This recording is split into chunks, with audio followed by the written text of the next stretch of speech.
I'm at Smith & Walensky in Midtown Manhattan, and we are here with a tourist today.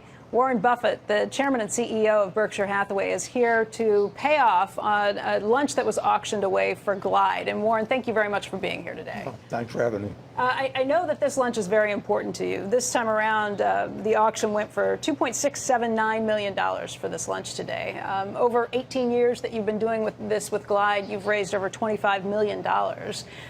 It's a little unusual for you to focus on a charity like this because you have given so much to other foundations that give away money. Why is this charity so important to you? Well, it's run by a very special man, Cecil Williams, who in the early 1960s was assigned as a minister to a church that was on the way down. It was in the Tenderloin district of San Francisco. It had about 110 or 20 white parishioners, and Cecil was black, so the 120 went down very fast when he arrived there, and so he started from scratch, and he built a remarkable church, but really a remarkable social organization. He helps the people that the world has given up on, and he never gives up on anyone. There was that movie, The Pursuit of Happiness, with Will Smith that showed the Glide operation.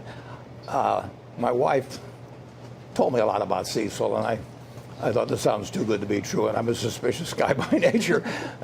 So she didn't sell me, but then she took me there one time at the Glide, and I got to meet Cecil. I got to see what happened with the kind of people he was helping and how he was helping them. They served 700 and some thousand meals last year, and they really take people who have hit bottom and help bring them back. And he's been doing it for decades, and he's a remarkable man, and if we can help out in raising some money for him, I enjoy doing it. That's great. I was wondering if we could talk a little bit about another area of the country that is in pretty dire straits right now. That's Texas, Houston specifically, and now Louisiana, as the rain continues to fall from Hurricane Harvey. I've seen some pretty enormous estimates of damage, and obviously the human loss has been heartbreaking. What's your sense of this storm, of the damage that's been done here? Well, it's sort of unbelievable. I saw a figure the other day of 14 trillion gallons of water being dropped from the skies. That's equal to 2,000 gallons of water for every man, woman, and child on the planet. So it's staggering, and the insured loss will be large. There'll be a lot of uninsured loss too, because flood. A lot of people have coverage with the national flood operation, but in the case of our particular company, we write about 10% of the auto insurance in Texas. So if you have comprehensive insurance, which covers flood, and about 70% of the people who buy auto insurance get that, you may very well have a total loss. We probably have 500,000 or so cars insured in that area. Through Geico. For Geico, which would be about 10% of the total. There'd probably be 5 million cars in that area. And we don't know at this point, but I wouldn't be surprised if we had 50,000 losses, and most of them will be total losses. That number's about the same as we had in Sandy, but our market penetration up here in New York is higher than in Texas. But we have to get tens of thousands of cars in there because a person's got enough trouble with their house and everything else, but they need a car, and we want them to have a full tank of gasoline. So we've been taking on big tankers of gasoline. It's how you perform at a time like this that really defines whether your insurance company is doing the right job. Yeah, I have seen some estimates of losses. J.P. Morgan was suggesting maybe $10 to $20 billion in insured losses. The CEO of Farmers was on our air yesterday and suggested that it could be $150 billion in uninsured losses. Do those sorts of numbers make sense to you? How much of a feel do you have for this? Well, nobody has too good a feel, but those don't strike me as silly in any way. There will be a high proportion of uninsured losses to insured losses compared to most events, because if there's just a straight hurricane, everybody collects on their homeowner's insurance. But fortunately, they did have some warning, a fair amount of warning on this, so there was a lot of evacuation that took place. but it's just got to be devastating. We have 6 furniture stores, Star Furniture, in the Houston area, and I was with those people yesterday, or the day before yesterday. It was yesterday, and they hope to open up on Saturday, but it's, the effects of this are going to go on for a very, very long time. What other exposure does Berkshire have, aside from Geico, aside from some of the furniture stores that are there? Not like we used to. We used to write a lot of what we call super cat. In fact, we were the biggest writers of super cat some years ago. And then they didn't have any hurricanes for a long time. It's been 10 or 11 years since a hurricane hit land in the United States. And you can go back to 1840 or so, which is the longest record we have. And there's really never been that long a period without a hurricane coming ashore. So the rates kept coming down and down and down. And the wind doesn't know what the rates were. So if you get the wrong rate on insurance, you're going to lose money over time. And so as the rates went down, we got out of the super cat business pretty much entirely. So it does not hit us big in reinsurance like it would have if it had been 10 years ago. Is that part of the problem with the National Flood Insurance Program that is looking at some massive amounts of debt that it owes to the U.S. Treasury, something like $26 billion? Yeah, the problem with flood insurance is that the only people that buy it are the people that are going to need it, where it's going to happen. If I have a house that's higher up in Omaha, I'm never going to buy flood insurance. So you don't get the spread of risk that you get with auto or homeowners. Nobody knows when a fire is going to hit a house or something of the sort. That's random, but it's not random on floods. And so people that live in floodplains are the only ones who want to buy flood insurance. And the normal insurance industry can't take care of it when you get adverse selection like that. So the government stepped in. They're already in the hole before this happened, and they'll be a lot further in the hole when this gets through. Usually what happens after a hurricane hits land like this, though, rates can come back up for insurance. If that's the case, would you start insuring again? I don't think they'll go up that much, but if super cat rates get to where we think that the odds are in our favor, we'll write it. But it's been 5 or 6 years since we've written any real amount of super cat here in the United States. The rates just keep going down and down and down, and there's more and more houses on the coast, and they're worth more money. And there's been a lot of money come in from outside the insurance industry with cat bonds. So it has not struck me as a good business in recent years. Let's talk about the potential impact on GDP. We had Mark Zandi on today, and he suggested that it would probably not be a massive impact on GDP. Would you agree with that assessment? Well, I would say, and if you mean I don't think it'll be a full percentage point per year or anything like that. But it has a real effect. It destroys wealth. And if there's 150 billion or something of uninsured losses, that's real wealth. But we are a very wealthy country, and we create wealth at a big rate, too. Let's talk about GDP, because we did get a second quarter read on the second quarter GDP today. It was 3%, and that was quite a bit better than people had anticipated. Does this feel like a 3% GDP economy to you? No. It's been about 2% a year now since the fall of 2009, 8 years, and it's been remarkably close to that most of the time.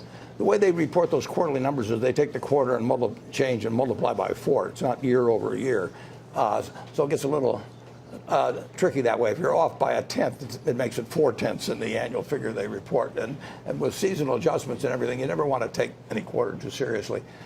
I would guess we're in about a 2% growth economy now, and as I've said, every now and then we think it's accelerating, and every now and then we think maybe there's a double dip or something, and it just seems to be a couple percent. And certain industries will pick up quite fast. The autos caught on faster than homes, but now they're tailing down. And, but 2% is not bad, incidentally. No. 2% will make, if we had 2% for a generation, 25 years, you would have a $19,000 GDP gain per person in the United States. It's not bad, but how do you explain a 10-year that hit 2.1% yesterday?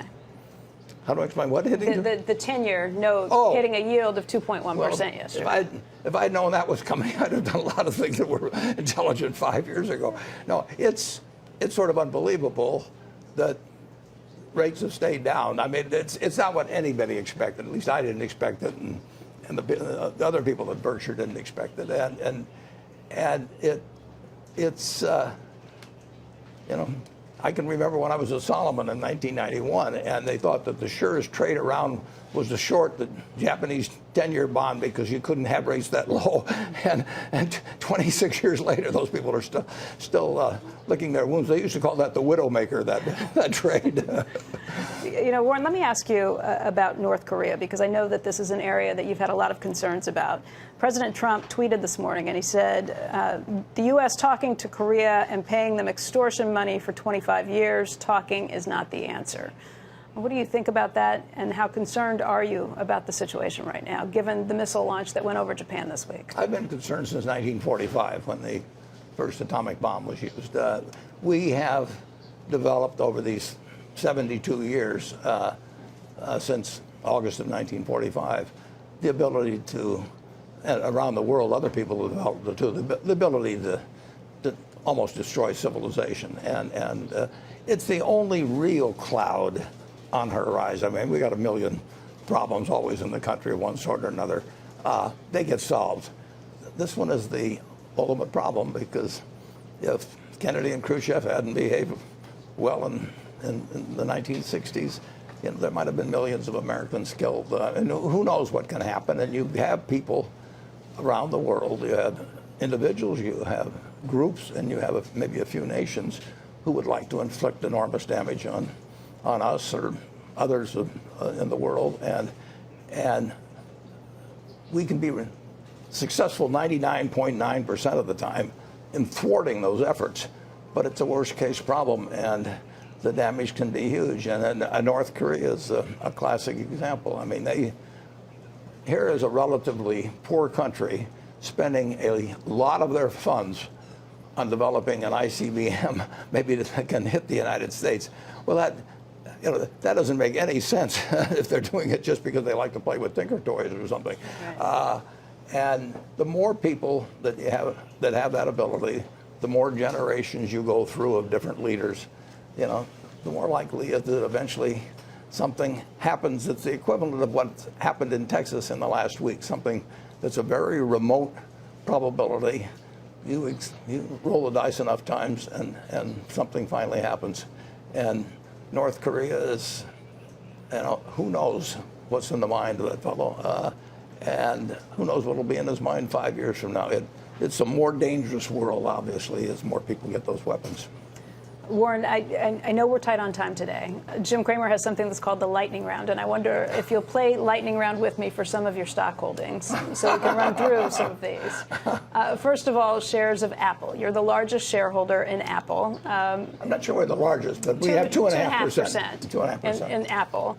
And you have been very positive on this stock. Do you continue to look at it as a very positive holding? What are your thoughts on it, and have you continued buying? Well, originally, about 10 million shares of Apple, excuse me, yeah. Originally, about 10 million shares were bought by one of the fellows in the office. Todd or Ted? Todd or Ted. Right. And then I looked at it, and then I bought considerably more.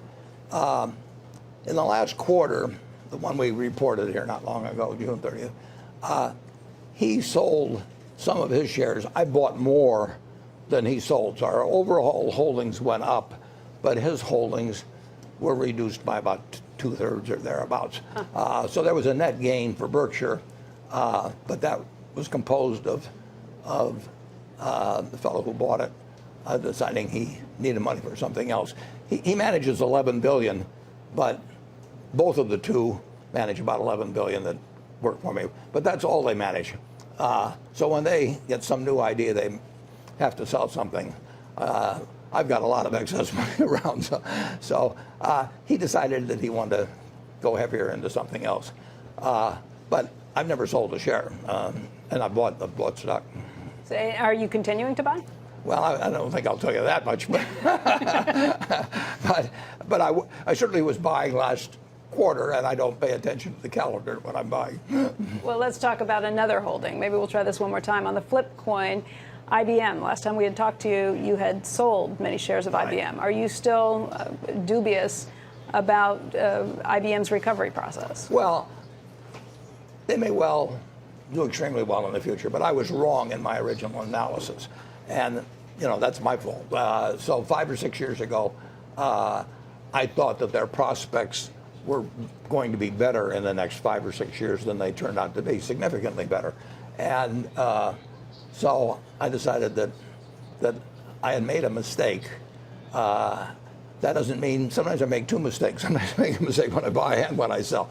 But so I still don't know that much about the future, but I feel more certain about the future as I look at a company like Apple than when I look at IBM now. Have you continued to sell IBM shares? Well, there again, nice try. We'll have to wait for the quarterly filings. Yeah, exactly. Let's talk about the bank stocks. Just last night, Berkshire went ahead and converted its warrants into shares of Bank of America, making you the largest shareholder in Bank of America and in Wells Fargo, two of the top 3 banks. What's the profit there? $11.5 billion, is that correct? That's about right. Over the last 6 years in that stock? And do you continue to have faith in Bank of America?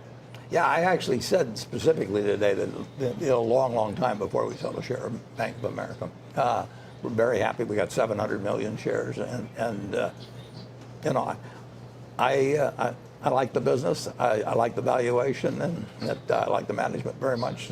So that, I think you'll see that for a long time in our holdings. Is it a similar story with Wells Fargo? Tim Sloan just came out recently and said that because of a third-party review at Wells Fargo, there are probably going to be some negative headlines that create more negative headlines for what's been happening there, their management policies. Well, what you find is there's never just one cockroach in the kitchen.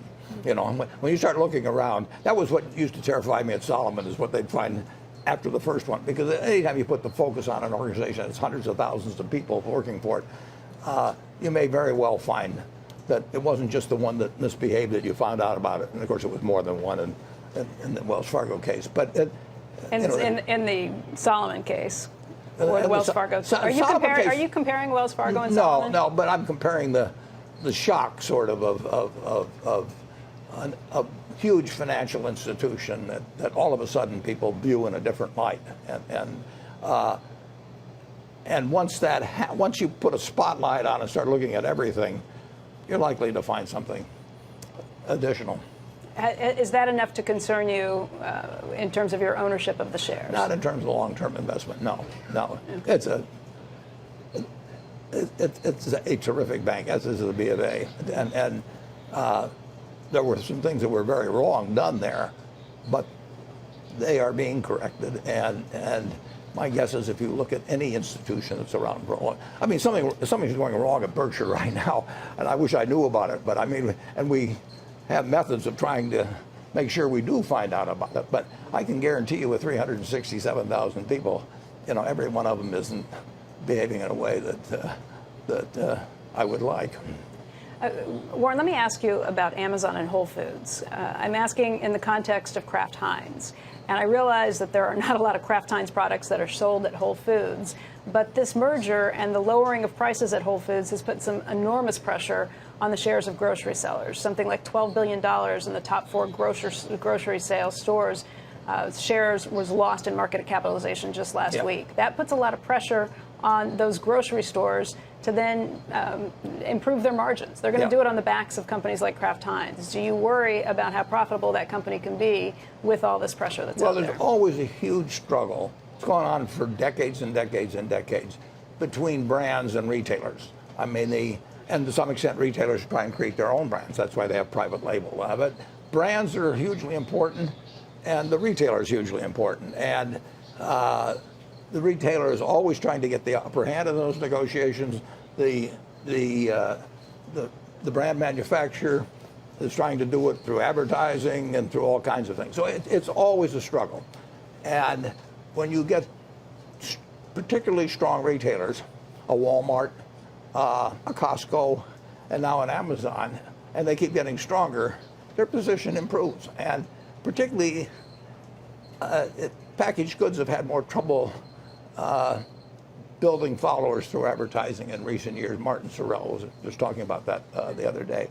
So that struggle is tilting perhaps toward retailers. You've got the big German operations coming in on discount, and they feature their own brands. So that'll always be a fight. But right now, the retailer is doing better in this round of the fight. Yeah, generally the way to fight against that is to get even bigger. So would Kraft Heinz go after a company like a Mondelez, whose shares have improved just in the last recent That sessions? doesn't really help you that much in the fight. I mean, P&G was always thought of as having the ultimate muscle because they were so big in so many brands. But it does help to have a group of big, powerful brands if you're negotiating with a big retailer.